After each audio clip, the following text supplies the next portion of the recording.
사탄이 이에 여호와 앞에서 물러가서 욥을 쳐서 그의 발바닥에서 정수리까지 종기가 나게 한지라. 욥이 책 가운데 앉아서 질그릇 조각을 가져다가 몸을 긁고 있더니 그의 아내가 그에게 이르되 당신이 그래도 자기의 온전함을 굳게 지키느냐? 하나님을 욕하고 죽으라. 그가 이르되 그대의 말이 한 어리석은 여자의 말 같도다. 우리가 하나님께 복을 받았은즉 화도 받지 아니하겠느냐 하고 이 모든 일에 욥이 입술로 범죄하지 아니하였더라. 아멘. 옛날에 농촌에는 천수답이라고 하는 것이 있었어요. 천수답은 비가 와야만 농사를 지을 수 있는 논을 가리켰어요. 아무리 좋은 종자가 있어도 농사를 잘 지으려고 해도 비가 없으면 농사를 지을 수 없는 이런 논을 천수답이라 이렇게 얘기합니다. 근데 요즘은 물론 천수답이 시골에 가면 조금은 있지만은 그래도 요즘은 저수지에서 수로를 내가지고 물을 끌어다가 이렇게 물을 대고 농사를 짓기 때문에 비가 안 오면 농사 짓지 못하는 땅들은 많지 않습니다. 요즘은 농업도 얼마나 개발이 되었는지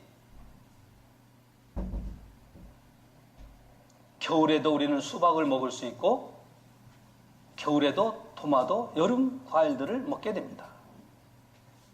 이것을 가리켜 전천후 농사다 이렇게 얘기합니다.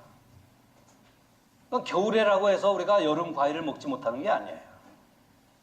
전천후 농사가 요즘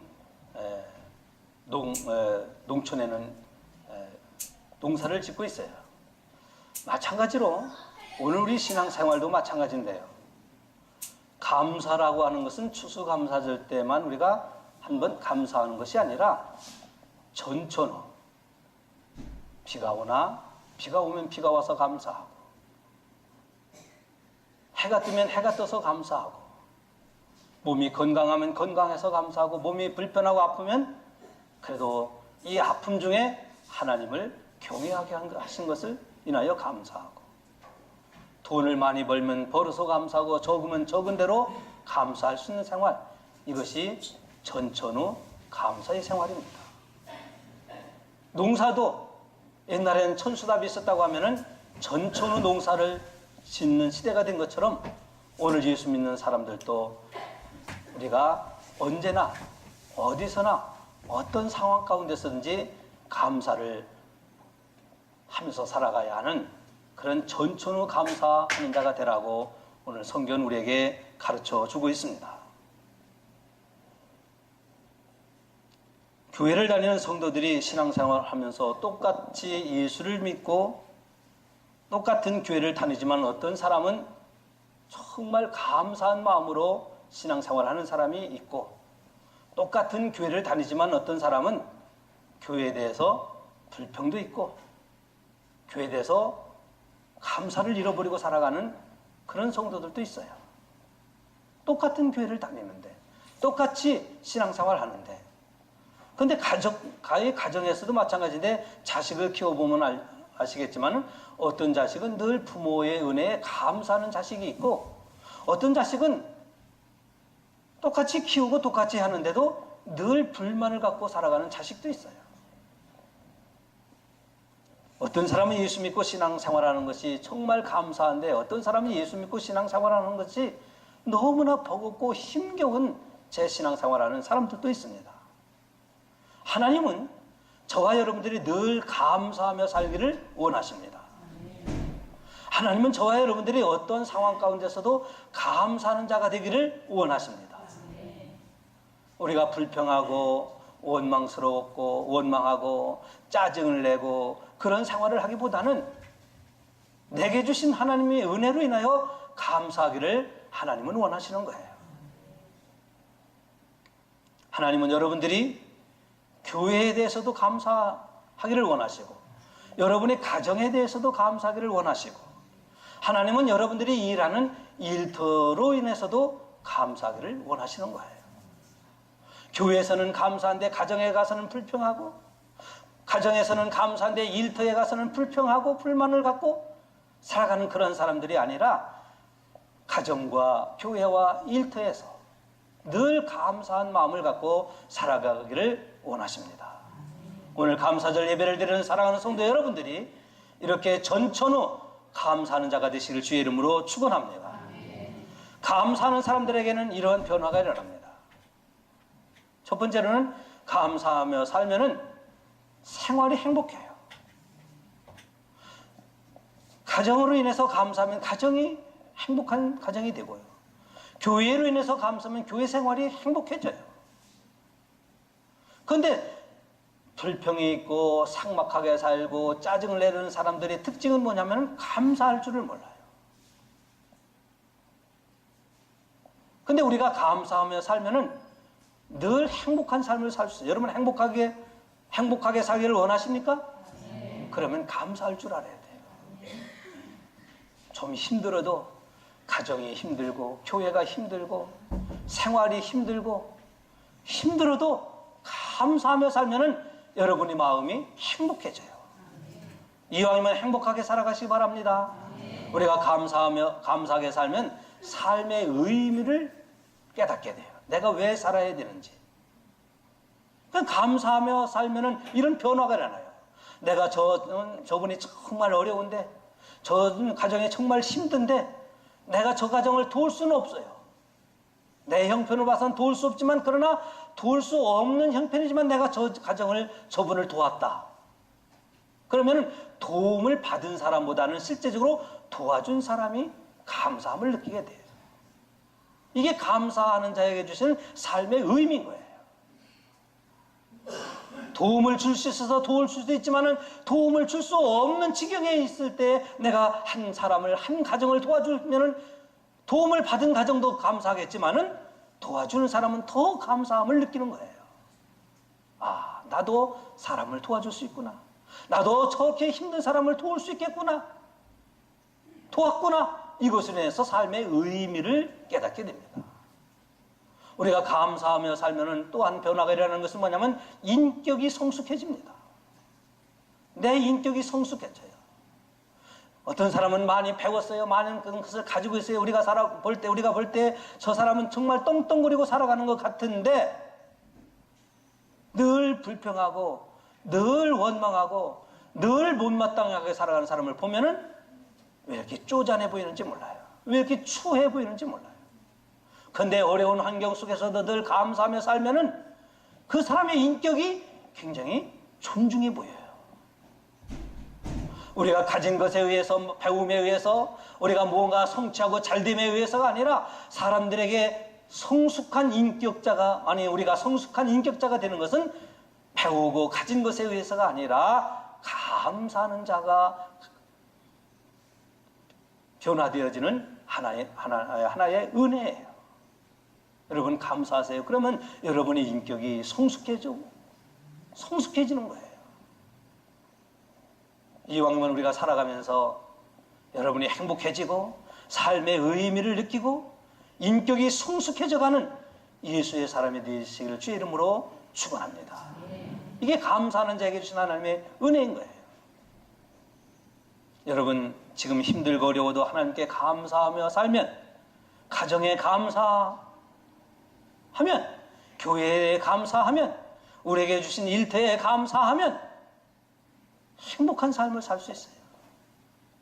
내가 왜 살아야 하는지 삶의 의미를 깨닫게 됩니다. 우리가 부모님께 감사하면 어떻게 됩니까?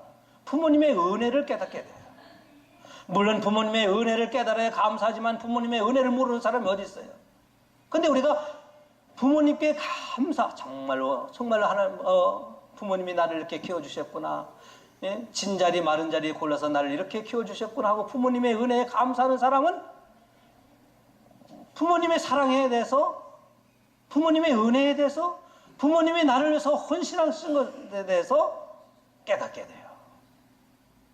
그래서 가정을 소중하게 여기게 되고 부모님을 가장 소중하게 여길 수 있어요. 온 식구들이 감사하면 가정에 어려움이 찾아와도, 가정에 문제가 있어도, 가정에 힘겨운 일이 닥쳐도 온 식구들이 감사하면 그 어려움을 이겨낼 수가 있지만은, 어려움이 왔을 때 서로 불평하고 내 탓이다, 내 탓이다, 내 탓이라고 하면 괜찮지. 내 탓 하면 그 가정의 어려움을 이겨내기가 참 어려워져요. 감사할 때 우리에게 찾아오는 어떤 어려움도 우리는 이겨낼 수가 있습니다. 교회 생활도 그렇습니다. 여러분들이 교회 생활하면서 우리 영도 중앙교회로부터 받은 은혜를 감사하시기 바랍니다. 우리 교회를 통해서 여러분들에게 하나님이 주신 은혜에 대해서 감사해야 돼요. 이 지역에 많은 교회들이 있지만 우리를 영도 중앙 감리교회의 지체가 되게 하신 것을 우리는 감사해야 돼요. 그럴 때에 진정으로 우리 영도 중앙교회를 위해서 봉사하고 충성하고 헌신할 수 있습니다. 교회 다니면서도 교회에 대해서 늘 못마땅하게 생각, 우리 교회는 뭐 그런 분들이 뭐 거의 없지만은, 교회를 다니면서도 교회에 대해서, 자기가 다니는 교회에 대해서 늘 못마땅하게 여기는 사람들은 뭐냐? 가만히 보면은 감사를 몰라요. 자기가 뭐 잘났다든가, 자기가 하는 일이 뭐 아주 대단하다든가, 자기가 하는 무슨 어떤 것이 특출나게 여긴다든가, 이러면은요, 하나님의 은혜에 감사할 줄을 몰라요. 그러면은 내가 다니고 있는 교회에 대해서도 늘 불만이 생기고 불평이 생기고 행복과 기쁨이 없어져요. 우리 교회는 교회 나오는 기쁨 있는 교회입니다. 우리 교회는 봉사는 즐거움 있는 교회입니다. 우리 교회는 예배드리는 행복 있는 교회입니다. 이 기쁨, 즐거움, 행복은 감사하는 자에게 주신 하나님의 축복인 거예요. 내가 뭐 영도중앙교회만 있나? 이 교회만 있나? 이런 사람에게는 교회라는 기쁨이 없어요. 이렇게 생각하면 생각할수록 봉사의 즐거움을 느낄 수가 없어요. 예배드리는 행복은 더더욱 없습니다. 오늘 예배는 여러분들에게 하나님이 주시는 행복이 넘치시기 바랍니다. 행복이 넘쳐야 우리가 예배에 참석하고 예배드리는 것이 즐겁고 기쁘고, 예배를 통해서 주신 하나님의 은혜가 너무너무 감사를 드릴 수 있는 거예요. 대부분 인생을 비관하는 사람들의 특징은 무엇일까요? 자기 인생을 비관하고 요즘 한국에 자살하는 사람들이 많아요. 세계 1위입니다. 자기 인생을 비관해요. 가정을 비관해요. 자기가 살아온 삶의 과거를 비관해요. 앞으로 살아갈 것을 비관해요. 이런 사람들의 특징은 뭐냐면 감사를 잃어버린 거예요.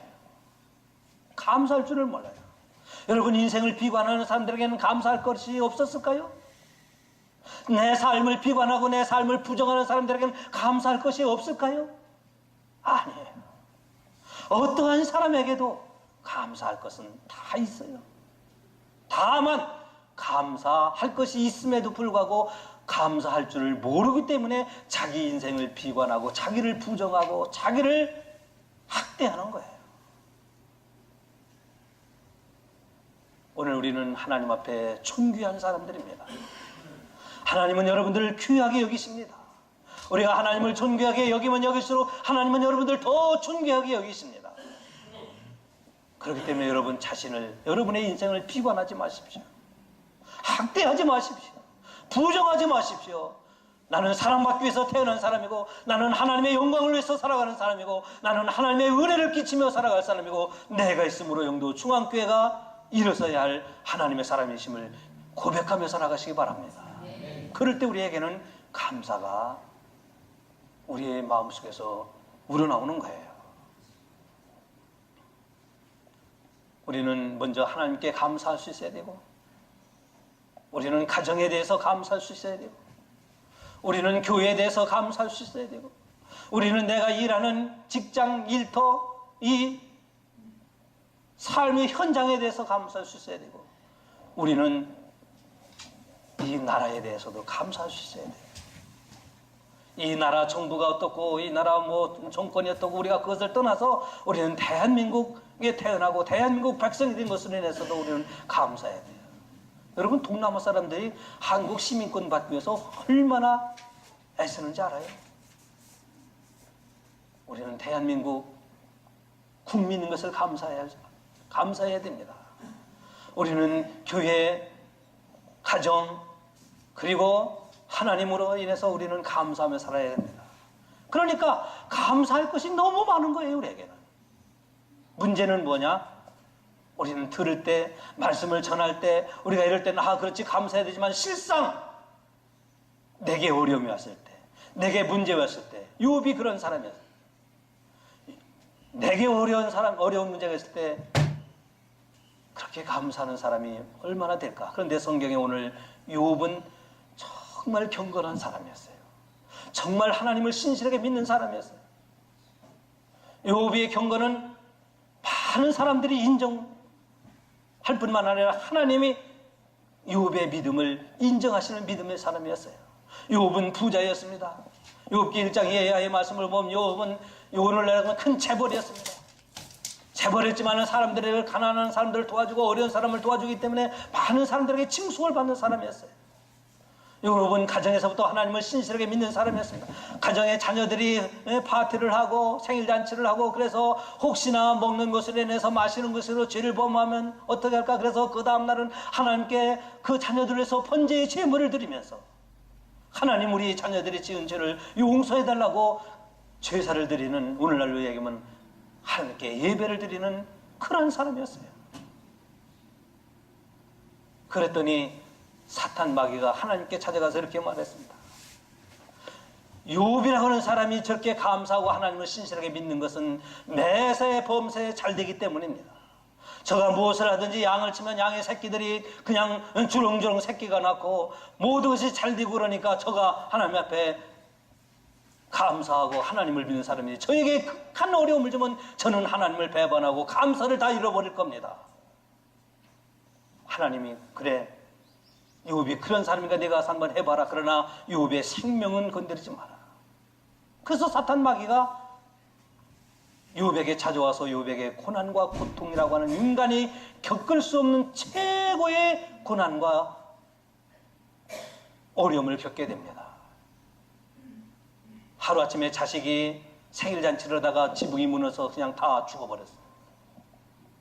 자식이 10명이 한꺼번에 죽었어요. 그 많던 재산들이 하루아침에 다 날아가 버렸어요. 이제는 알거지가 되었습니다. 거기다가 욥의 몸에는 종기로 인해서 기왓장으로 자기 몸을 득득 긁지 아니하면 안 되는, 오늘 말씀처럼 발바닥에서부터 정수리까지 온몸이 고름으로 줄줄줄줄 흐르는 그러한 사람이었어요. 그런 고난을 겪어요. 근데 여기다가 자기 와이프는 말하기를, 당신이 믿는 하나님이 당신을 이 모양으로 만들었으니 하나님을 저주하고 가서 뒤지라고요. 다 죽어버리라고. 당신이 하나님을 잘 믿었으면 어떻게 이런 꼴이 되냐고. 당신이 믿는 하나님이 살아계시면 어떻게 당신 우리 가정에 이런 일이 생기냐고. 하나님을 원망하고 불평하면서 가서 죽으라고 그랬어요.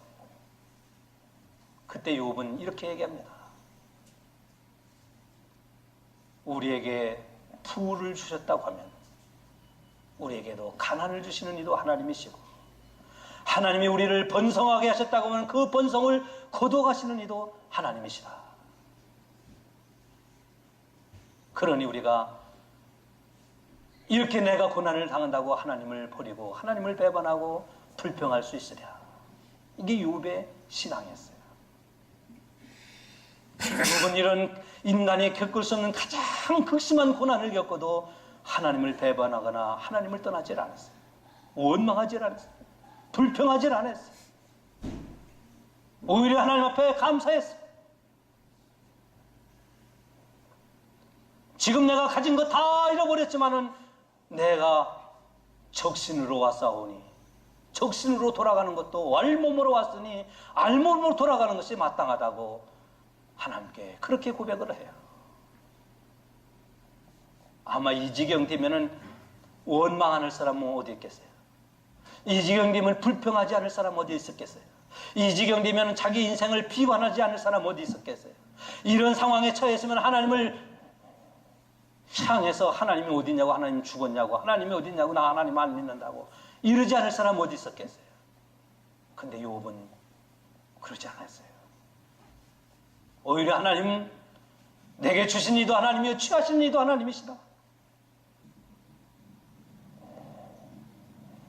하나님을 더 신뢰하고 의지하는 믿음에 섰던 욥에게 결국은 나중에 욥기를 읽어보면 하나님은 그 10명의 자식보다도 더 좋은 자식들을 주셨고, 더 많은 물질도 주셨고, 더 행복한 가정을 이루셨고, 더 믿음으로 성숙한 인격자가 되게 하셨다고 욥기의 결론은 이렇게 맺고 있습니다.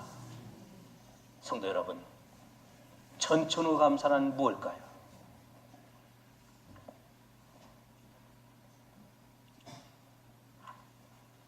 진짜 감사할 수 있는 믿음의 사람은 안 될 때에도 감사할 수 있는 사람입니다.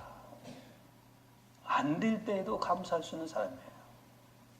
정말 믿음의 사람은 인생의 험난한 풍파가 닥쳤을 때 감사하는 사람이에요. 정말 하나님께 감사하는 사람은 뜻하지 아니한 경제적인 손실이 다가왔을 때도 감사할 수 있는 사람이에요. 마음의 상처와 아픔이 있을 때에도 감사할 수 있는 사람이 전천후 감사할 수 있는 사람이 아닐까요? 탈무드에 보면 이런 말이 있습니다. 이 세상에서 제일 지혜로운 사람은 누구일까? 어떤 경우에도 배움의 자세를 갖는 사람이 가장 지혜롭다. 그 유대인들의 지혜서인 탈무드에 그렇게 기록되어 있어요. 이 세상에서 누가 가장 지혜로운 사람일까? 어떤 상황에서도 배움의 자세를 취하는 사람이 지혜롭다. 두 번째 질문이에요. 이 세상에서 누가 가장 인생의 승리자일까요? 자기 자신을 이기는 사람이 승리자다. 세 번째 질문을 합니다. 이 세상에서 가장 행복한 사람은 누구일까? 자기 자신이 처한 상황에서 하나님께 감사하는 자가 가장 행복한 자니라. 유대인들은 이 지혜서를, 물론 성경도 있지만 이 지혜서를 읽으면서 누가 지혜로운지, 누가 진정한 인생의 승리자인지, 누가 진정한 행복한 사람인지를 이런 데서 배워나가고 있습니다. 여러분, 진정으로 행복한 사람은 누구일까요? 감사하는 사람입니다. 내게 어떤 상황이 있든지, 교회에 어떤 상황이 있든지, 내 가정에 어떤 상황이 있든지 진정으로 감사할 수 있는 사람이 진정 행복한 사람입니다. 여러분, 행복하시기 바랍니다. 그러려면 감사를 잊지 말아야 돼요. 우리는 1년에 한 번 추수감사절을 보냅니다. 감사라는 것은, 이 감사라는 것은 우리 생애의 중요한 운명을 결정을 해요. 아까 말씀드린 것처럼 감사하면은 삶의 의미를 깨닫게 되고, 감사하면 행복해질 수 있고, 인격이 성숙해질 수 있고, 뭐 이런 것도 있지만요. 아까도 말씀드렸지만은 우리가 아무리 배움이 있고 가진 것이 있고 잘나고 똑똑하고 성공하고 부자고 이랬다 할지라도 늘 불평을 입에 담고 살아가는 사람은 어떠냐면은, 여러분 보세요. 한번 주변에 보시라고요. 늘 불평을 담고 살아가는 사람은 사람이 추해 보여요. 사람이 쪼잔해 보여요. 근데 어려워도 힘들어도 늘 감사하며 살아가는 사람은, 야, 저 사람은 정말 대단하구나, 이렇게 우러러 보여져요. 여러분, 우러러 보임을 받는 사람이 돼야 되지, 쪼잔해 보이고 지질하게 못나 보이는 그런 인생으로 살아가지 맙시다. 우리가 그래야 되지 않겠어요? 늘 감사해야 되지 않겠어요? 감사하면은요, 정말 욕과 같이 어려운 상황 속에서 감사하며 살아가는 사람은, 야, 저분 정말 대단하다, 정말 믿음의 사람이다, 정말 존경스럽다, 정말 배우고 싶다. 저런 사람과 함께 하고 싶다. 저런 분과 함께 교회 생활 같이 하고 싶다. 이런 영향력 있는 사람이 돼야 돼요.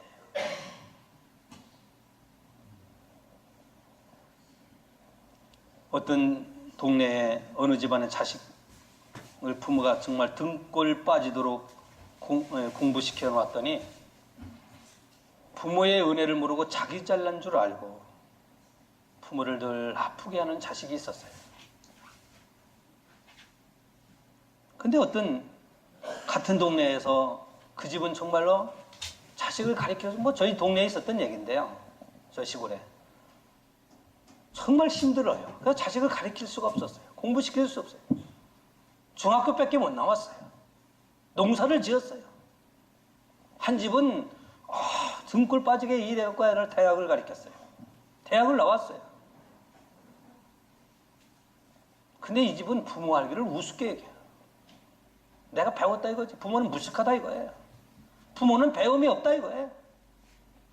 부모는 못났기 때문에 시골에서 이 고생한다 이거예요. 자기는 배웠기 때문에 서울에서 살고 부모는 못났기 때문에 농사를 지면서 이렇게 고생한다. 그래서 이 집 아들은 부모님이 생신이라도 부모님이 명절이라도 부모님을 아주 그냥 찾아뵙지도 않아요. 근데 이 한 집은 중학교밖에 안 나왔어요. 농사를 지었어요. 아버지, 엄마가 사는 농사를 같이 해요. 근데 이 집은 부모님을 얼마나 소중히 여기는지 몰라요. 아버지, 제가 가서 할게요. 엄마, 제가 가서 다 할게요 하면서 정말 이 집은 배움도 없는 집이고 이 다른 집에 비해서는 가진 것도 많지 않지만은 그러나 살아가는 삶의 모습을 보면 늘 웃음이 있어요, 이 가정은. 가정의 웃음을 잃어버렸다고 하는 것은 감사를 잃어버리는 거예요. 여러분의 가정에 웃음이 있습니까? 웃음이 있는 것은 감사하기 때문에 웃음이 있는 거예요. 가정의 식구들이 부모는 자식으로 인해서 자식은 부모님으로 인해서 서로가 서로 간에 감사할 때에 가정에는 웃음이 꽃피는 거예요. 실컷 가르쳐 놨더니 지 잘난 줄만 안다. 이런 자식을 가르쳐서 후레 자식이라고 해요. 하나님은 우리를 예수 그리스도를 통해서 하나님의 자녀로 삼으셨습니다. 하나님의 자녀된 우리는 하나님을 그 하나님의 사랑과 은혜와 하나님의 구원하심에 얼마나 우리는 감사하며 살아가고 있을까요?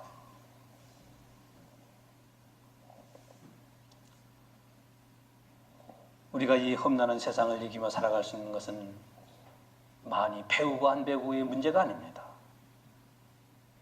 우리가 얼마나 행복하게 살 수 있는가, 이것은 우리가 얼마나 감사하며 살 수 있는가에 달려 있습니다. 많은 사람들이 세상에 살아가지만 사람 중에 사람은 은혜를 은혜로 아는 사람이에요. 사람 중에 사람은 은혜를 감사로 보답하는 사람이에요.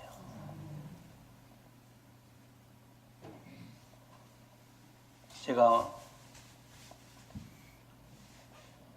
목회할 때에 시애틀에 있을 때 한 가정, 이런 가정이 있었어요. 이 가정은요, 뭐 나중에 제가 알게 됐지만은 정말 제가 볼 때는 저 정도 안 해도 될 텐데 하는데 그 집은 정말 그분은 늘 감사를 해요. 나중에 이렇게 보면은 감사, 뭐 11조는 11조대로 하지만 감사금대로 다 매주마다 해요. 야, 이분은 어떻게 저렇게 늘 감사를 하며 살아갈까? 물론 감사한 것만 한다고 해서 생활이 감사한 건 다 아닌데, 근데 생활 자체가 그렇게 감사를 해요. 그래서 어느 날 제가 물어봤어요. 어떻게 그렇게 감사하면서 하나님께 감사를 드리며 살 수 있습니까? 그랬더니 그분이 하나님께 감사를 드리지 않으면 안 되는 이유를 얘기해요. 1997년 IMF가 생겼는데 한국에. 그분이 그때는 한국에 있었어요. IMF 때에 여러분 아시지만 저는 그때 한국을 떠났을 때인데요. 그분이 한국에 있으면서 신앙생활을 이제 IMF 이전에 신앙생활 초신자 때 속회를 갔는데 속자님에게 물어봤대요. 어떻게 하는 것이 하나님을 잘 믿는 겁니까? 그랬더니 늘 감사하면 살면 돼요. 그러더래요. 어떻게 감사를 할까요? 그랬더니 하나님께 감사한금을 매주 드리세요. 그러더래요. 속장님이. 그러니까 처음 신앙생활을 하는데 속장님이 그렇게 가르쳐 주더래요. 그래서 이분이 속장님이 시키는 대로 늘 하나님께 그냥 감사한금, 감사해서가 아니라 그냥 감사한금, 그냥 방금 형식적으로 드렸대요. 그런데 한 3달 정도 드렸는데 감사하긴커녕 자꾸 집안이 어려운 일이 생기더래요. 그래서 속장님에게 가서 뭐 얘기했대요. 속했대. 아니 내가 속장님 얘기대로 감사한 거 매주 드렸는데 감사는커녕 집안이 이렇게 어려운데 그래도 감사해야 되냐고. 그랬더니 속장님 뭐라면 그래도 1년은 감사해야지 그러더래요. 1년을. 그래서 또 1년을 그냥 또 감사했대요. 근데 1년을 감사했는데도 집안이 뭐 되는 게 없더라요. 잘 되는 게 없어요. 근데 속해가 바뀌었어요. 그래서 속장님에게, 다른 속장님에게 이런 얘기를 하면서 했더니 그 속장님 또 그런 소리를 하더래. 그래도 10년은 감사해야죠. 그러더래. 10년은. 그래서 그분이 그냥 속장님이 그러니까 감사해야 되는가 보다 하고 그렇게 내가 10년은 해야 되겠다는 연수를 채워야 되겠다는 게 아니라 감사를 드리는데 IMF가 터진 거예요. 여러분 아시는 것처럼 IMF 때에 한 10억, 예를 들면 10억 되는 어떤 사업체 이런 것들이 그냥 펑펑 나가 떨어지고 1억에 팔리고 5천에 팔리고 막 이럴 때예요. 근데 정말 10억 이상 되는 그러한, 그 당시에 10억이에요. 요즘이 10억이 아니라. 그 당시에 10억 되는 그러한 기업이 1억도 안 돼서 매매가 돼요. 그냥 헐값을 내놓은 거예요. 그래서 이분이 1억도 안 되는 거로 샀어요. IMF 때. 그분은 뭐 그냥 10억 이상 되는 거를 그냥 헐값에 내놓았는데 1억도 안 되는 돈을 샀는데 IMF가 끝나고 나니까 이것이 20억, 22억, 25억으로 막 올랐더라고요. 그래서 하나님께 언제나 늘 감사를 드렸더니 이게 경제적인 문제뿐만이 아니에요. 저는 그 집이 뭐 1억도 안 되는 걸 사갖고 25억짜리가 되었다. 이것을 말씀드리는 것도 축복은 축복의 감사로 인해서. 그런데 그분이 얘기가 오늘 우리가 공감해야 할 내용이에요. 그분이 얘기가 뭐라고 하냐면은 하나님께 늘 감사하는 자에게는 불황이 없습니다. 그 얘기예요. 하나님께 늘 감사하는 자에게는 불황이라는 게 없다는 것을 우리는 체험했습니다. 그래서 그분이 늘 미국에 와서도 그늘 감사를 하는 거예요. 여러분, 하나님께 감사하면은 소리나는 것 같고 없어지는 것 같고 그렇지만은 불황은 없습니다. 감사하는 자에게는 감사가 더 많아지게 하시는 것이 하나님이 주시는 축복이에요. 감사를 하면 할수록 감사가 더 많아지게 하는 것이 하나님의 진리입니다. 사랑하는 성도 여러분, 감사하는 자에게는 살아갈 용기가 생깁니다. 감사하면 살아갈 용기가 생기고요. 감사하면은요, 감사는 감사를 낳게 합니다.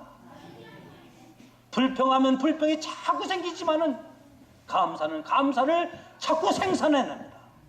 여러분, 이왕 인생을 살며 교회 다니며 신앙생활할 때야 불평을 낳는 자가 되겠어요? 감사를 낳는 자가 되겠어요? 감사를 낳고 살아가는 전천후 감사하는 자가 되실 주의 이름으로 축원합니다.